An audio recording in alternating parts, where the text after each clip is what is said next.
Hello all, I hope you're doing well today and welcome to this second video on the major keys of masculine spiritual initiation. Now today we're going to be speaking about the pull back into the world or the path to true transcendence. The first video was all about the holy wound. If you haven't seen it, I recommend you do. It's part of this series. Just as a quick overview, many of us will be challenged in life by deep wounding.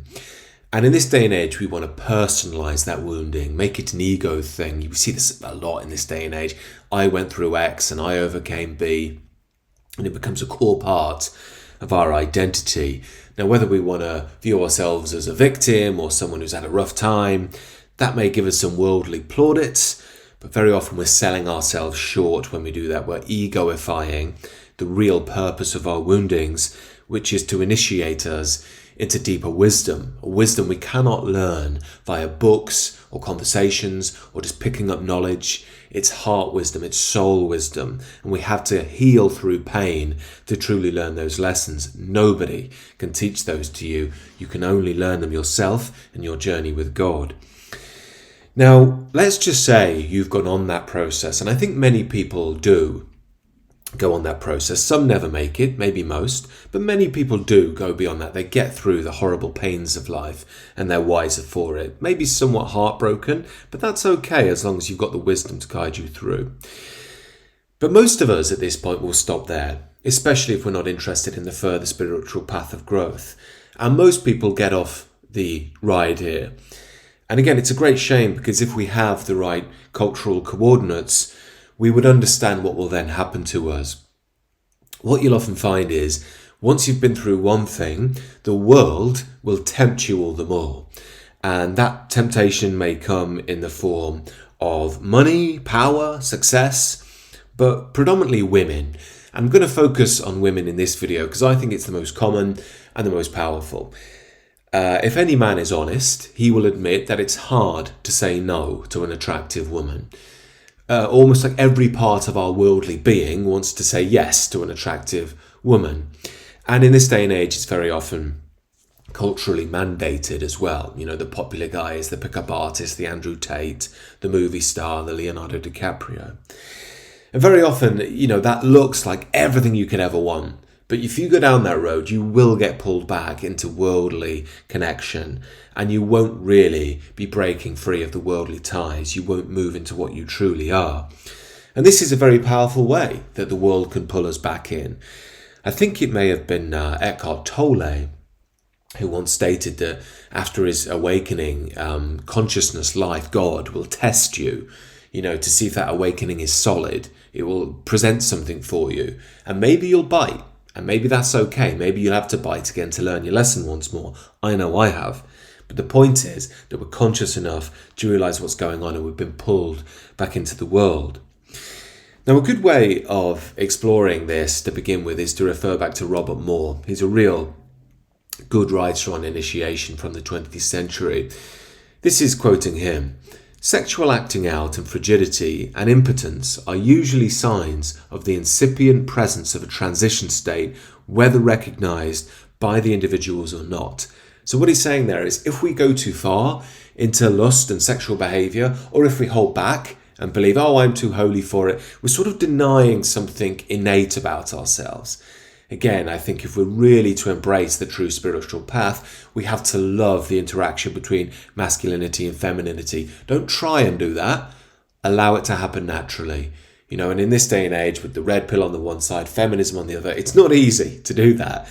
But when you feel the power of the real interaction between the masculine and feminine, the divine yin-yang, the universal yin and yang, it's something that I believe you can't help but love because you're being touched by God's true voice. And when we're in that, you know, a natural connection with the opposite sex may well come. Now, that's not to say you might not need periods of semen retention where you're on your own, away from the world. That's a very good way of dealing with your lusts, temptations, understanding your frustrations in life. And there might be times where you have to engage with the opposite sex, you know, to really express yourself and connect. They're both fine. But broadly speaking, what Moore is talking to here is that we're escaping our true calling by going back into the world. by saying, I'm just going to go and embrace everything and sleep with all the women. How many spiritual movements have done that and ended up in tatters, usually with many hurt people? Or we believe we're holier than thou and don't want to engage in it. So these are basically just ways of staying in the world. It's the way that we're being tested, but we're not overcoming that test with the true giving of our real self. Now, I think probably a better way to understand this is to think about, again, the difference between the call of the Spirit and the call of the world. And this is why I think it's really important to understand we can't afford any counterfeits here. And when we're thinking about counterfeits, we have to understand what love really means.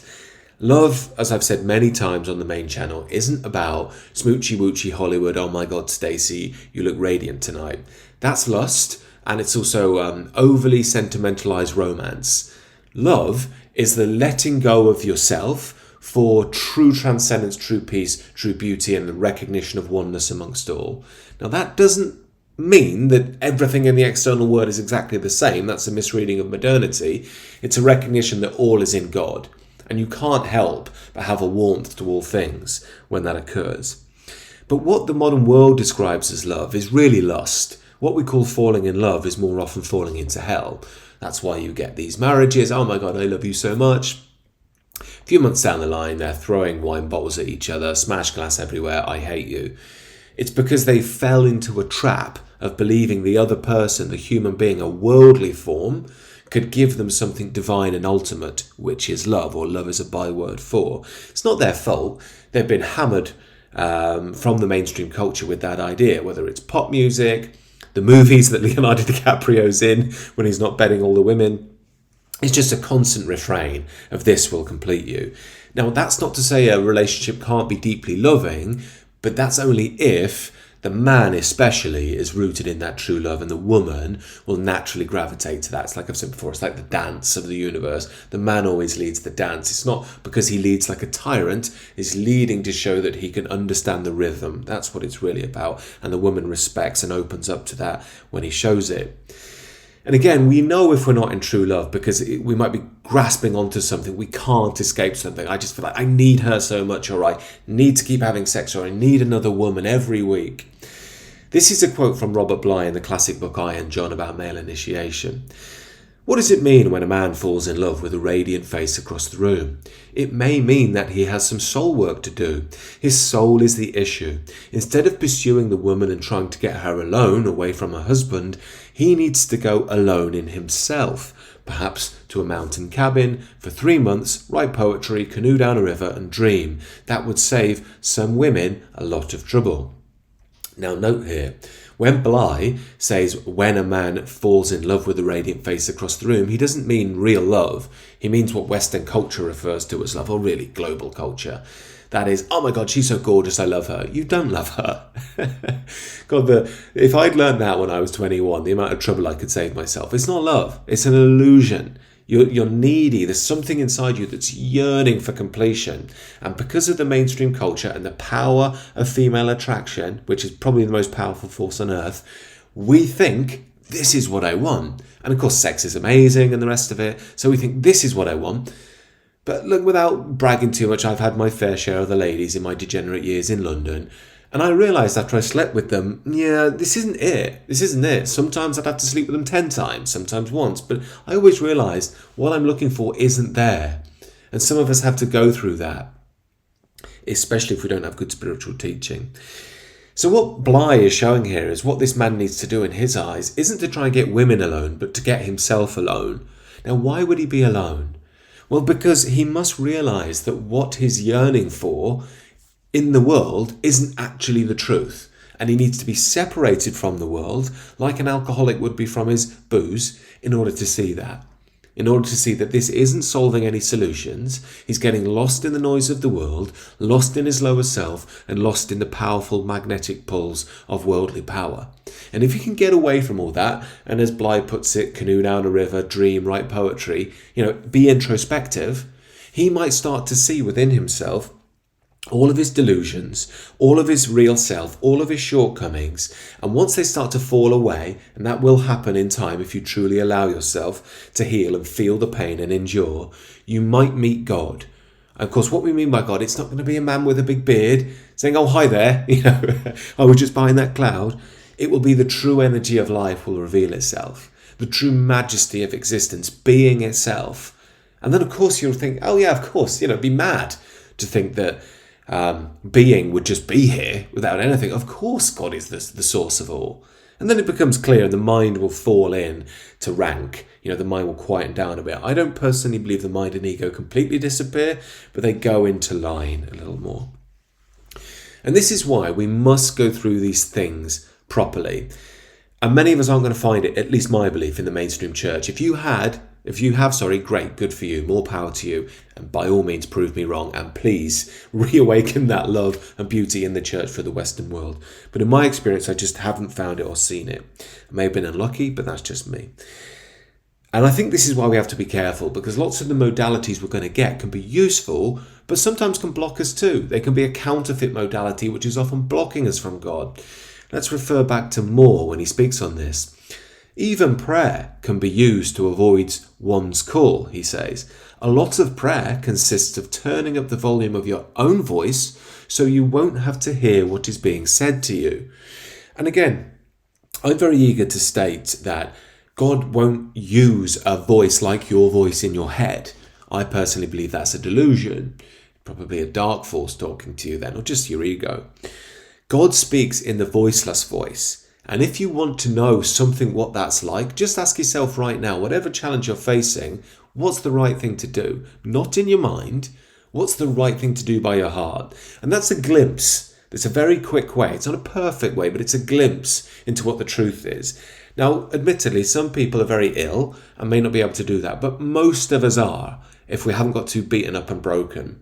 And if you really can't, you might have to do some spiritual work. Reach out to me, join the Substack, maybe consider the 7 steps, because you're going to have to clean yourself out before you can really connect with that wisdom, that soul voice, if you like. And most of us know deep down what the right thing to do is, if we're really, truly honest with ourselves and open to God.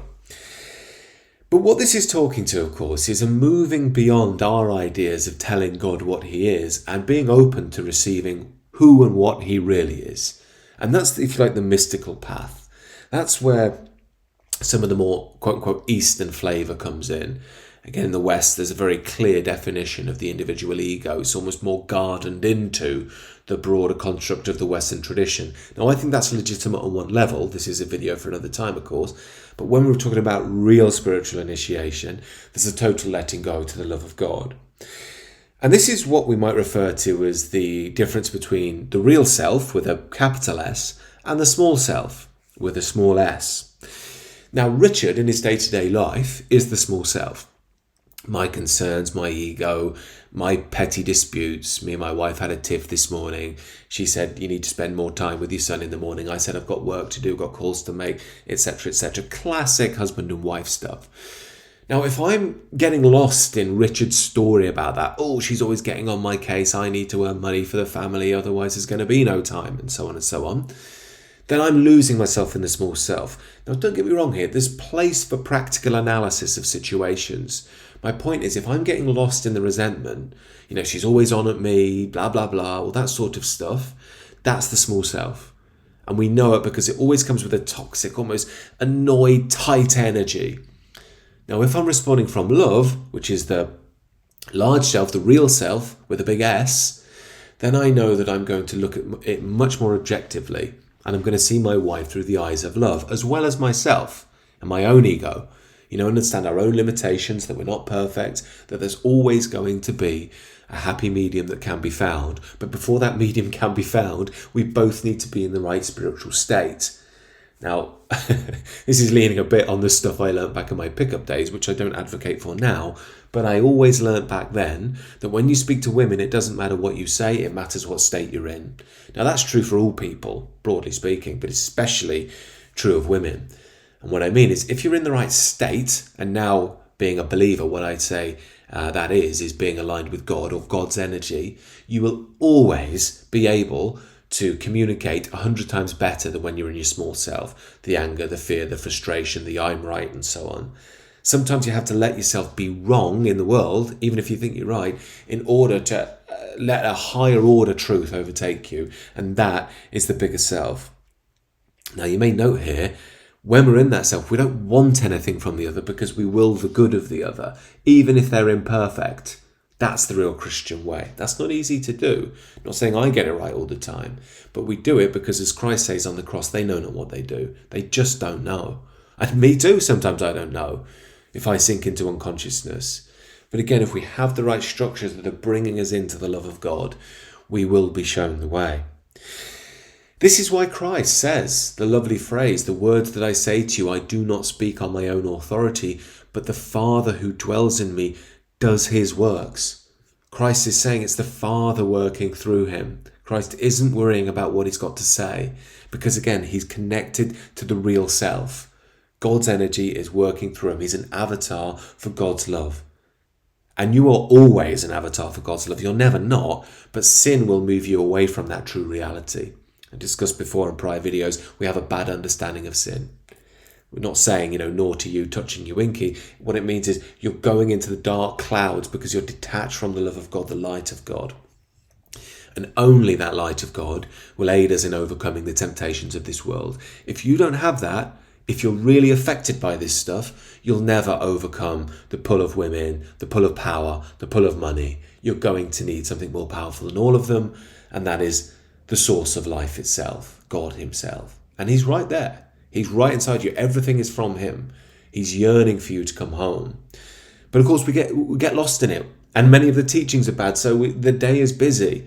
And in none of this am I saying that it's bad to want to earn money or have a nice wife or do really well for yourself. They're all good things as long as they're not controlling you and as long as you're being guided by that source energy. When we're in that source energy, again, we realise all is one in the spirit. We can have love for our brother and sister because we realise our mutual oneness at our very core.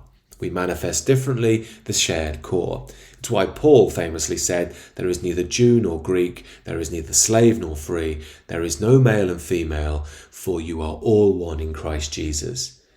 Now, he's not saying here, as modern liberal modernity thinks, that means everyone's the same. It means that there's no difference between men and women, and these things are culturally prescribed differences that are just made up for power politics. That's modernity. That's a lie. Clearly, men and women are different, and they're different for a beautiful reason. It's so the dance of the universe can go on eternally. They will always have that difference because they need to move away and come back together, and that's love. And the same when he says slave nor free, it doesn't mean there are never slaves or someone's never free, literally. It means that in your true essence, in the true one spirit, slave and free are worldly definitions for your worldly self. But your true spirit is beyond both, where you lay with God. Same when he says neither Jew nor Greek. In spirit, all is God, all goes back to God. But again, in manifest reality, the manifest world, you can have Jews, you can have Greeks, you can have Africans, you can have South Americans. They're all different. They have different cultures, different peoples, and that's cool. That's fine. But it's when we realise the one shared being within. That doesn't imply some sort of communistic worldview externally. It's a misreading. But that's a topic for another time. The point we're getting to here is the mystical truth of reality.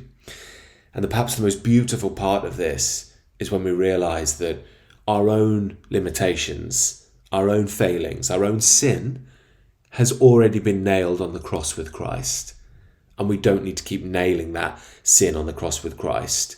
And that's why sin becomes painful the more you go down this road, because you're nailing more sin on the cross with Christ. It wounds us to know that we can do this. We are forgiven if we're open and repentant, but we must realise that when our sin is nailed on the cross with Christ, we're being open to the true reality of life, which is the eternal love of God. Eternal isn't even the right way to think about it because it implies linear time. It might be better to think about it as the here and now, where God always is. Now, it's only through this that we can look back on the world and not get trapped in its laws and its games. And don't worry, none of us are perfect in this. What's important is you're honest. What's important is you're trying. What's important is when you feel that lust for that girl in the office who's attractive but got a boyfriend and you're like, but I really want to chat to her, that you're honest about what's going on. And you start to deal with it in the light of God and with the light of your Christian or spiritual brothers, however you see it, and whatever tradition you're in. It's so you can really start to say, look, I want to move away from this world. I may not be perfect, but I don't want to live in this fallen world. I want to live in the light of God and reflect his light. That's the true being. And don't worry about being perfect. Just worry about being genuine and authentic. And this will take us into step 3, which we'll cover next time, which is what life is really about. Anyway, I hope this was helpful for someone out there. Do let me know in the comments down below if it was. And as I say, please do join the Substack, because I plan to do a lot more of this nature on there in the future. And also, finally, please do like and subscribe to the channel to try and help me get it going. It really is appreciated. Do enjoy the rest of your day, and God bless you, friends.